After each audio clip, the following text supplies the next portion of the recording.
할렐루야. 감사합니다. 다시 만나서 항상 함께 해주시는 우리 성도님들께 진심으로 감사를 드립니다. 오늘은 지난 시간에 이어서 요한계시록 33강 요한계시록 해석의 4대 학파에 대해서 말씀을 드리고 마무리를 하겠습니다. 요한계시록에 대한 해석사에서도 살펴보았듯이 요한계시록을 해석하는 학자들의 견해도 대략 4대 학파로 나누어집니다. 첫째는 영적 해석법으로 알렉산드리아 학파의 우화적 해석법에서부터 현대에 이르기까지 오랜 역사를 가진 학설입니다. 둘째는 과거적 해석법으로 저작 당시에 이미 본서의 내용이 성취되었다고 보는 견해입니다. 셋째는 역사적 해석법인데 본서의 환상들을 저작 당시로부터 세상의 종말에 이르는 전 역사의 축도로 보는 견해입니다. 넷째는 미래적 해석법으로 요한계시록의 예언은 아직 성취되지 않았으며 그것의 성취는 그리스도의 재림 직전이 될 것이라는 학설입니다. 자, 이렇게 요한계시록 해석의 4대 학파가 있는데 그 첫 번째 영적 해석 학파입니다. 영적 해석법입니다. 영적 해석이라고 하는 것은 요한계시록의 기적을 이루는 영적인 갈등과 투쟁에 강조점을 둡니다. 요한계시록의 내용을 모든 기독교 시대에 직접 적용될 수 있는 것으로 간주합니다. 특히 이 학설은 당시 유행되었던 천년왕국설에 반대하여 성경에서 난해한 구절로 간주되는 모든 구절들을 우화적인 방법으로 해석하는 것입니다. 따라서 이 학설은 요한계시록에 대한 문자적인 해석을 반대하고 그것이 구체적으로 역사 속에서 성취되는 것을 부정하고 이것을 인류 전체의 역사로 보는 견해입니다. 그러므로 이들의 견해에 의하면 역사는 하나님과 사탄 혹은 선과 악의 투쟁사이라는 것이죠. 그리고 그 역사에 있어서 한때 악은 선을 능가하고 압제하기도 합니다. 하지만 궁극적으로 악은 패망한다는 것이 그들이 제시한 역사 법칙입니다. 그리고 이 학파 내에는 그리스도의 재림과 종말을 전제하는 부류도 있지만은 어떤 학자들은 이를 부정하고 역사는 선과 악의 끝없는 투쟁의 반복이라고 규정하는 부류도 있습니다. 어쨌든 간에 이 학설의 최대 약점은요, 우화적인 해석이라는 점입니다. 이를 계속 고집할 경우 독자들은 요한계시록이 하늘이나 땅 위에서의 실제적인 사건과는 아무런 관계도 없는 영적인 가르침을 구체화한 단순한 신화들의 수집물이 아닌가 하는 의혹으로 인하여 성경에 대해 굉장히 회의적인 생각을 갖게 될 수 있다는 점입니다. 더 나아가서 이 학설에 의지하여 요한계시록을 주석한다면 요한계시록은 독자들의 일시적인 기분이나 환경에 적응될 수 있을 뿐인 것이고 극히 애매모호한 상징들의 수집물로 전락하고 만다는 것입니다. 이것이 바로 4대 학파 중에서 첫 번째 영적 해석 학파들의 주장입니다. 자, 두 번째 과거적 해석 학파들입니다. 과거적 해석법. 과거적 해석은 요한계시록을 1세기 말에 아시아 교회들이 처한 상황을 묘사한 것으로 간주한다는 점입니다. 그러므로 본서 요한계시록에서 나타난 모든 상징은 요한계시록이 쓰여진 당시의 상황에 관한 묘사로 해석되어지고 결코 미래적인 예언으로 생각하지 않는다는 점입니다. 예를 들면 요한계시록에 언급된 바벨론과 짐승들은 로마 정부들을 가리키는 것으로 간주되고 12장에 언급된 태양을 입은 여인은 박해당하는 당시 교회를 가리키는 것으로 해석이 됩니다. 그리고 그 밖에 여러 가지 심판들은 요한계시록의 저자인 요한이 살아있을 때 겪었던 국가적인 재앙들을 고도의 기교로 표현한 것으로 간주합니다. 즉 요한계시록의 기사는 전체적으로 지나간 사건이라는 해석이지요. 이 학설은 최근 광범위한 지시를 받고 있기도 합니다. 요한계시록을 기록된 시대적인 입장에서 고찰하고 그 당시 요한계시록의 독자들이 보였을 최초의 반응들을 재현시켜 준다는 점이 있어요. 그러나 이 해석을 응용하는 데 있어서는 과거적 해석 학파 내에서도 의견 일치가 어렵습니다. 본서의 요한계시록에 내포된 예언적인 요소들을 사장시킬 우려가 있다는 것이지요. 결국 이 학설은 그리스도의 재림을 포함한 종말 자체를 부정하는 결과를 초래하기 쉽다는 점이 심각한 문제의 요소를 가지고 있다는 것입니다. 자, 세 번째, 역사적인 해석파. 역사적인 해석법인데요. 이 역사적 해석법은 요한계시록에 대한 역사가적 입장의 해석이라고 할 수 있어요. 이 해석에 따르면 요한계시록에 언급된 여러 가지 봉인들, 나팔들, 대접들은 교회 발전에 있어서 중요한 단계들을 나타내고 연대기적으로 계속 이어지는 일련의 사건들에 대한 묘사로 간주되고 있다는 점입니다. 사실상 요한계시록은 기록될 당시에 아시아 지역에 있던 교회들의 상태를 분명하게 보여주고 또 불확실한 미래에 있어서 나타날 악과의 최종적인 투쟁, 그리고 하나님 도성의 설립에 대한 기사를 나타내고 있습니다. 따라서 역사적 해석법이 기독교 전체의 역사와 요한계시록의 기사를 접목시킨 것은 매우 합리적인 결론으로 보입니다. 하지만 요한계시록을 이해함에 있어서 역사적인 해석법을 따를 때 감수해야 할 주요 난제가 있는데, 요한계시록의 기록 당시와 역사적 미래 사이의 중간기가 막연하게 긴 기간이고, 또 요한계시록에 언급된 상징들을 어떤 특정한 사건에 결부시키는 것이 불확실한 추론에 불과하다는 점이지요. 더욱이 이 해석법을 따르는 학자들 내에서도 그 견해가 여러 가지 갈래로 나뉘어져서 매우 혼란스러운, 한마디로 카오스지요. 예를 들어 요한계시록에 언급된 상징들을 교회사에만 적용시킬 건지, 이게 헝스텐버그가 주장했는데, 혹은 일반 역사에도 적용시킬 건지, 이건 그러니까 일반 역사에 전체에 적용시킬 것인지 통일되어 있지 않다는 점입니다. 그 외에 각 환상들에 대한 구체적인 해석에 있어서도 이론이 많아요.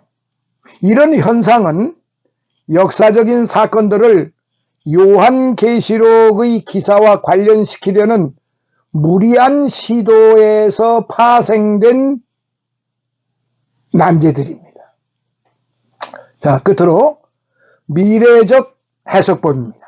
미래적 해석파입니다. 미래적 해석법은 요한계시록을 또 세 부분으로 나누어 설명을 합니다. 즉 계시록 1장은 과거적인 사건들로 봅니다.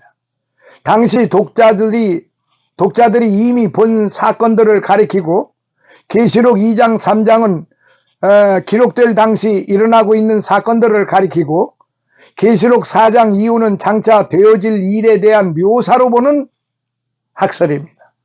따라서 계시록 4장 이후에 언급된 모든 기사는 아직 성취되지 않았다는 것이죠. 그리스도의 재림 직전에 이 모든 예언들이 이루어질 것이라고 말하는 것입니다. 그리고 이 학파는 본서에 언급된 상징들과 사건들에 대한 해석에 있어서 두 부류로 나뉘어지는데, 문자적인 천년 왕국설을 주장하는 학자들과 무천년 왕국설을 주장하는 학자들의 부류가 바로 그것입니다. 전자는 그리스도의 공중 재림과 지상 재림 사이에 어떤 간격이 있다고 보는 것입니다. 즉 요한계시록에 언급된 사건들은 모두 공중 재림과 지상 재림 사이에 일어날 일련의 사건들이라고 하는 것입니다. 그러나 후자는 그리스도의 공중 재림과 지상 재림을 구분하지 않고 그 둘을 동일시함은 물론 요한계시록의 기사를 그 재림 직전에 닥칠 환란으로 간주하고 있는 점입니다. 우리는 여기에서 두 견해 모두 요한계시록의 내증에 의지하기 때문입니다. 다만 요한계시록의 예언적이며 종말론적인 성격을 감안할 때 천년 왕국설과 무천년 왕국설 모두를 포함한 미래적 해석법이 가장 적합하리라 생각이 됩니다. 결국 요한계시록은 위에서 지금까지 제가 말씀드린 네 가지 해석법을 개별적으로 적용할 것이 아니라 함께 자유스럽게 적용함으로써 다양한 방법으로 해석되어야 하지 않을까, 그렇게 생각이 됩니다. 다양한 제안들이 많이 있어요. 다양한 제안들이라고 하는 것은 첫 번째 사상 이론이 있습니다. 사상 이론이 있는데 자료 그 비평이 성경 해석에 도입이 되면서 성경의 모든 문헌에 대한 편집사적 연구가 성행하였습니다. 이러한 요한계시록에 대한 자료 비평적 결론 중에서도 시상, 제가 조금 전에 사상 이론이라고 그랬는데 사상 이론이 아니고 시상 이론입니다. 이 시상 이론이 독특해요. 이 이론에 따르면 요한계시록에서는 어떤 구조나 연대기적 자료도 발견되지 않으며 또 그럴 필요도 없다. 왜냐하면 이상가이자 시인인 저자가 그러한 것을 의도하지 않았다고 보기 때문입니다. 따라서 이 이론을 주장하는 학자들은 요한계시록에서 어떤 구조나 연대기적 사실 혹은 발전적인 요소 등을 찾지 않습니다. 오히려 그들은 요한계시록이 전 시대에 걸쳐 온 인류에게 어떤 충격을 주기 위한 문서라고 생각을 합니다. 더욱이 그들은 요한계시록에서 환상을 묘사함에 있어서 시적인 표현이 주류를 이룬다는 사실을 발견하고 요한계시록의 저자가 당대의 뛰어난 시인으로서 그 시대와 오늘날의 온 인류에게 전면적인 충격을 주기 위해 시적인 기교로 요한계시록을 기록하였을 것이라고 추측을 합니다. 뿐만 아니라 이 이론을 주장하였던 학자들 중 몇 명은 요한계시록이 연극 대본 양식으로 배열되었다는 견해를 제시하기도 합니다. 특히 이들은 요한계시록의 시적 요소와 희극적 요소를 병합하여 요한계시록을 희극이라고 보았습니다. 그러나 이 이론이 설득력을 갖기 위해서는 헬라 희곡이 갖는 일반적인 특성을 요한계시록이 확보해야 하는데 실제는 그렇지 못합니다. 즉 요한계시록에는 대화가 거의 없어요. 헬라 희곡의 전반적인 흐름은 찬송과 대화를 통한 진행입니다. 더욱이 헬라 희곡의 논쟁적인 대화가 요한계시록에는 나타나지 않습니다. 그렇다고 해서 이 이론에 대한 어떤 판단을 내리기에는 성급한 감이 있기도 합니다. 왜냐하면 이 이론은 요한계시록을 이해하고자 하는 열심에서 비롯된 것일 뿐더러 아직까지 평가받을 만큼 발전된 논리를 갖지 않았기 때문입니다. 다만 이 이론을 여기에 제시하면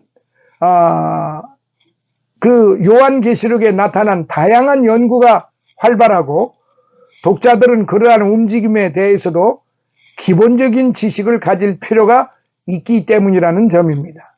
그래서 저도 바로 이런 부분에 대해서 시상 그 이론에 대해서 말씀을 드리게 된 것입니다.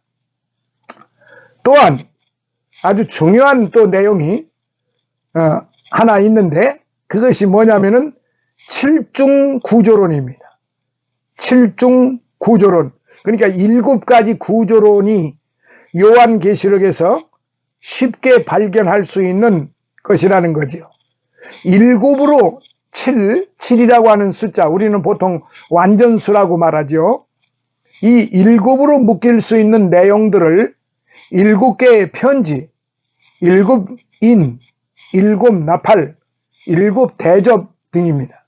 따라서 본서의 요한계시록에 대한 대부분의 해석 이론에는 7의 의미에 대해 집중하는 경향들이 있습니다. 하지만 7중구조론, 7개의 구조론은 7의 의미에 대한 단순한 언급이 아니라 요한계시록의 전체 구조를 7개의 그룹들에 기초하여 세운 이론이라는 점입니다. 특히 이들 학자들은 요한계시록의 전체 구조를 7개의 단락으로 나누기도 합니다.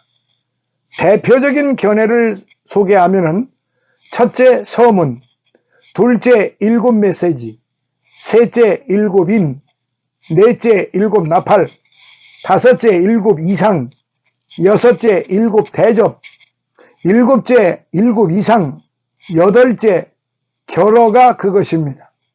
즉, 이 구분은 서문과 결어를 서신 양식의 한 단위로 보고 6개의 7구조를 제시한 것입니다. 하지만 이 이론이 요한계시록 이해에 기여했다는 점을 감안하더라도 뚜렷하게 구분할 수 없는 2개의 7 이상을 포함시켰다는 점이 약간의 무리한 구분이 아닌가 하는 의문을 갖게 합니다. 자, 그리고 다음으로 역사적, 묵시적 이론입니다. 역사적 내지는 묵시적 이론. 이 이론은 요한계시록을 두 부분으로 나누는 데서 시작이 되었어요. 즉 전반부는 역사적 사실에 중점을 두었고요. 후반부는 미래적 예언에 중점을 둔 것입니다. 특히 이 이론은 묵시 문학의 특징인 현재와 미래의 결합이라는 도식을 완전하게 부합시킨 것으로 이 이론에 의하면 요한은 당시의 사건들을 과거 역사적인 관점에서 이해하였을 뿐 아니라 그 결과 미래에 일어날 일들에 대해서도 예견하였다는 것입니다. 이 이론은 요한계시록이 갖는 묵시문학적인 요소에 비추어 볼 때 타당성이 좀 있어 보입니다. 하지만 이 이론의 구체적인 내용을 살펴보면 그만 설득력을 잃고 맙니다. 왜냐하면 대접이 미래에 관련된다고 본 학자들이 왜 일곱 인과 일곱 나팔을 과거 역사에 관련시켰는지를 명확하게 설명하지 못하기 때문이죠. 더욱이 그들은 본서의 사건들을 일반 역사에서 찾지 않고 교회사 속에만 국한시킨다는 단점을 안고 있기도 합니다. 즉, 그들은 전반부가 과거의 역사에 관련되었다고 할 때 그것은 기독교가 유대주의에 대하여 승리한 것이라고 보고 후반부를 미래 역사에 관련시켜 하나님의 임박한 심판과 교회의 구원으로 해석을 한다는 점입니다. 따라서 이 견해가 더 많은 지지를 얻기 위해서는 다른 이론들과 마찬가지로 보편성을 확보해야만 한다는 점이죠. 자, 네 번째, 예배의식입니다.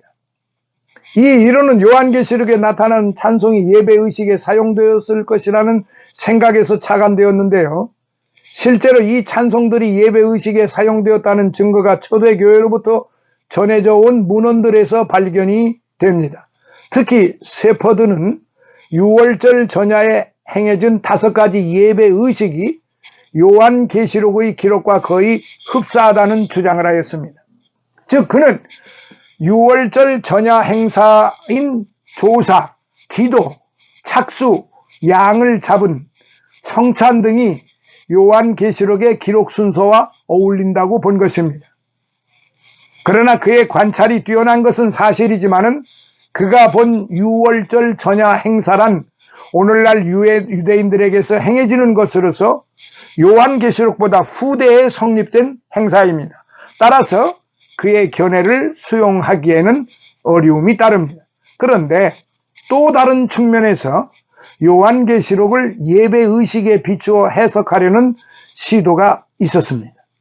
편집 비평학자인 로이칠리라는 사람이 요한계시록에 언급된 찬송들이 성찬식에서 사용되었던 것이며 요한계시록의 내용 전개는 성찬식의 순서에 따른 것이라고 주장을 합니다. 또 그는 이 성찬식이 에베소에서 유행하였으며 에베소에서 주로 활동하였던 요한에 의해 본서와 같은 내용이 채택되었다고 말합니다. 비록 그의 견해가 새로운 면은 있지만은 그 출발을 유대인의 회당 예배에 둔다는 점에서 받아들이기 어려운 점이 있다는 설입니다. 이처럼 요한계시록을 해석하는 데는 이렇게 여러 가지 어려움이 따릅니다. 서로 일치되지 않는 다양한 견해들에서도 알 수 있듯이 요한계시록을 해석한다는 것은 심히 난해한 일임이 분명합니다. 하지만 이상에서 제시된 견해들을 토대로 볼 때 요한계시록 해석에 대한 몇 가지 원칙들을 추론해낼 수 있다는 점은 매우 다행스러운 일이 아닐 수 없습니다.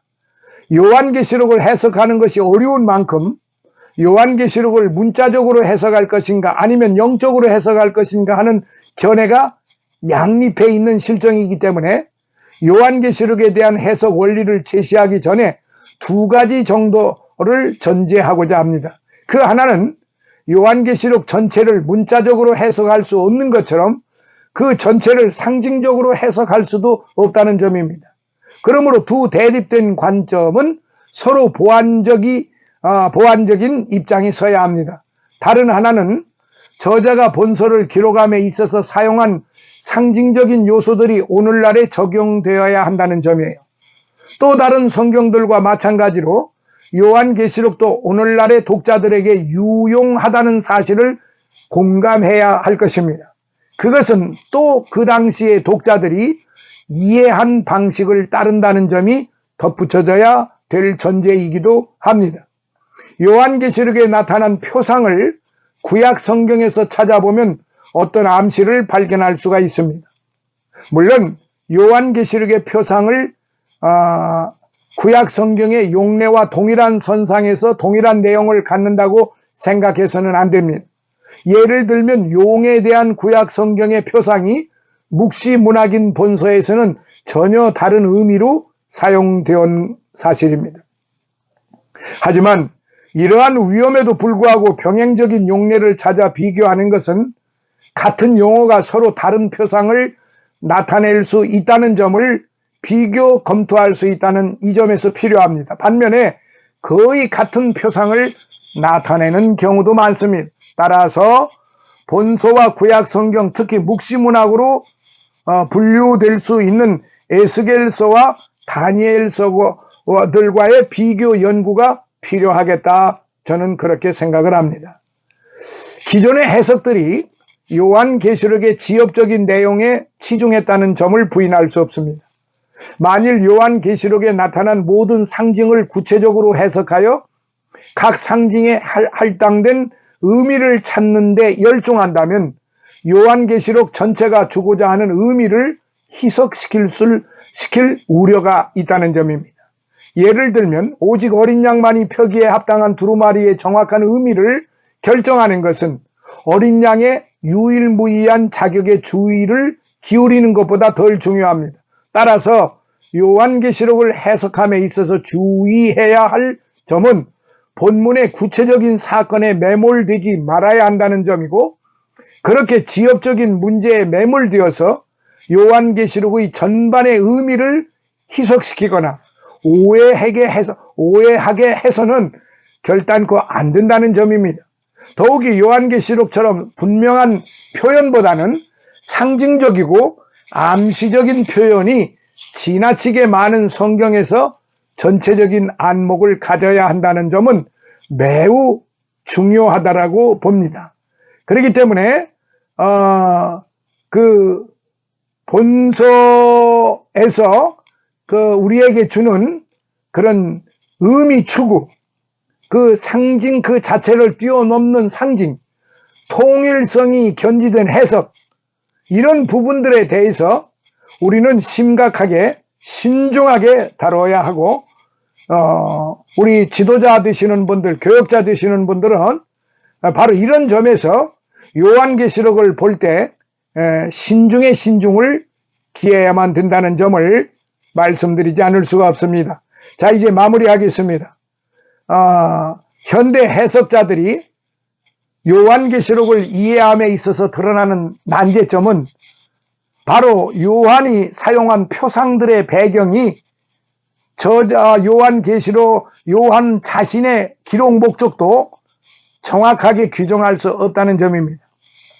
그런데 요한계시록의 기록 목적을 고려함에 있어서 당시의 독자들은 요한계시록에 나타난 표상들을 이해하고 있었다는 점과 요한은 그들에게 별 무리 없이 본서와 같은 기사를 사용할 수 있었다는 점을 간과할 수 없습니다. 그러므로 요한계시록은 원시 독자들에 의해서 분명하게 이해되었습니다. 더욱이 요한계시록의 저자가 자신이 본 환상을 기록할 때 당시 독자들이 그것을 이해할 수 없도록 하려고 상징적인 표현들을 사용했다고 할 수는 없습니다. 비록 그가 자신이 본 환상 그 자체보다는 자신이 받은 인상에 치중하여 본서를 기록하였다 할지라도 자신의 저장 목적을 분명하게 밝혔을 것입니다. 따라서 오늘날 계시록 해석의 주안점은 바로 이 점을 파악해야 한다는 점이에요. 그리고 덧붙여서 요한계시록에 나타난 난해한 구절들은 분명히 이해할 수 있는 명료한 의미를 가졌다는 인식이 필요하다겠습니다. 이것이 곧 들을 귀가 있는 자의 태도일 것이고, 그러한 사람에게 숨겨진 보화의 비밀이 밝혀지는 것이라 생각이 됩니다. 그러므로 제가 서두에 말씀드렸던 것처럼 요한계시록 1장 3절 이 예언의 말씀을 읽는 자와 듣는 자들과 그 가운데 기록한 것을 지키는 자들이 복이 있나니 때가 가까움이니라. 자, 이 말씀을 우리는 그대로 믿어야 됩니다. 이 말씀대로 우리는 요한계시록을 그대로 믿어야 되고, 전하는 사람이나 듣는 사람이 동일한 선상에서 우리는 한 마음을 가져야만 되는 것입니다. 그러므로 오늘 여기 본문에 요한계시록 1장 5절로부터 이렇게 6절 보니까 또 충성된 증인으로 죽은 자들 가운데에서 먼저 나시고 땅의 임금들의 머리가 되신 예수 그리스도로 말미암아 은혜와 평강이 너희에게 있기를 원하노라. 우리를 사랑하사 그의 피로 우리 죄에서 우리를 해방하시고 그 아버지 하나님을 위하여 우리를 나라와 제사장으로 삼으신 그에게 영광과 능력이 세세토록 있기를 원하노라. 아멘. 그리고 7절 8절에 볼지어다 구름을 타고 오시리라. 각인의 눈이 그를 보겠고 그를 찌른 자들도 볼 터이요 땅에 있는 모든 족속이 그를 인하여 애곡하리니 그러하리라. 아멘. 주 하나님이 가라사대 나는 알파와 오메가라. 이제도 있고 전에도 있었고 장차 올 자요 전능한 자라 하시더라. 아멘. 바로 이 말씀을 우리는 그대로 믿어야만 되는 것입니다. 이 말씀대로, 제가 지금 읽어드린 이 말씀대로 우리가 그대로 믿으면은 복이 되는 것입니다. 그렇기 때문에 요한계시록 전체를 22장까지 제가 말씀을 드릴 터인데 알기 쉽게 가장 단순한 그저 믿음의 방법으로, 순수한 믿음의 방법으로 이 요한계시록을 증거하도록 하겠습니다. 우리 모두 하나님 앞에서 우리 모두는 진솔한 마음을 가지고 순종하는 마음을 가지고 우리는 이 요한계시록을 믿어야 되고 또 그렇게 공부를 해야 할 것이다. 그렇게 사료가 됩니다. 자, 감사합니다. 서론이 이렇게 1강부터 3강까지 나갔는데 사실은 부족하지만은 좀 더 이해하기 쉽게, 본문을 이해하기 쉽도록 여러 가지 상황을 제가 구분을 해서 말씀을 드렸습니다. 감사합니다. 다음 시간 이제 본문 1강서부터 시작하도록 하겠습니다. 할렐루야.